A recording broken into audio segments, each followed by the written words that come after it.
Simplifying expressions is very similar to combining like terms. You have to know two things. One, the distributive property, and two, what like terms are. So first, to use the distributive property, you'll have some value outside of a parenthesis, like this a here. And we're going to draw the little arrows and multiply it by each term inside of the parentheses to get a new result, a times b plus a times c. Like terms are terms that contain the same variables to the same power. What do? You add the coefficients. So x plus 3x, there's actually an invisible 1 sitting in front of that x. So it's 1 plus 3, or 4x. Same thing occurs with x squared. 1x squared plus 4x squared is 5x squared. You can also add together numbers, like 3 plus 5 is 8. You cannot add together different letters or letters that have different powers.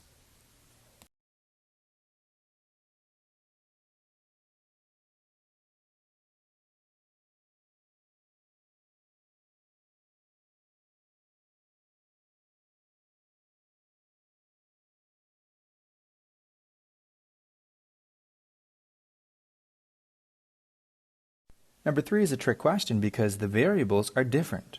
So you can't simplify this at all. The answer is 0.5m plus 0.5n.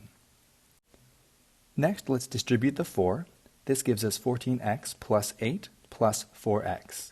Now we have like terms, 14x and 4x. We can combine those to give us 18x, and we carry down the plus 8. Next up, 16x plus 27x. That's 43x. Another way of saying negative 4m plus 12m is 12m minus 4m. It means the same thing. Either way, we get 8m. We have t squared terms that are alike. They have the same variable, t, and they have the same power.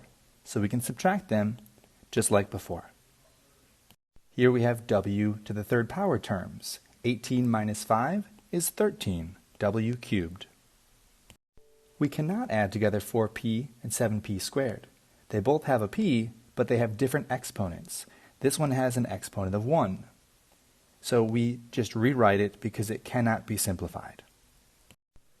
This one, sometimes we make mistakes with the negatives. They are both d terms, so they can be combined.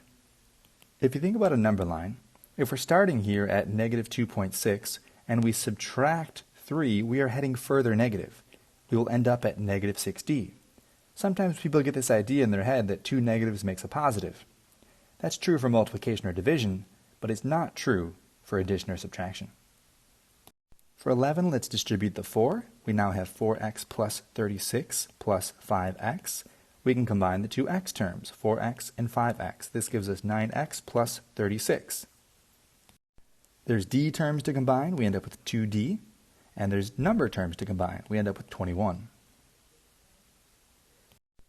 On the quiz, it'll look like this section here. We have three number terms to combine. 8.5 plus 2.5 will give us 11. Minus 1 is 10 plus x. The x terms can be combined for 6x, and we carry down the plus y. The p terms can be combined for 7p, and we carry down the 2p squared. We distribute the 12. This is 12n minus 12 plus 2n. There's two n terms. We can combine those. 12 plus 2 is 14n minus 12.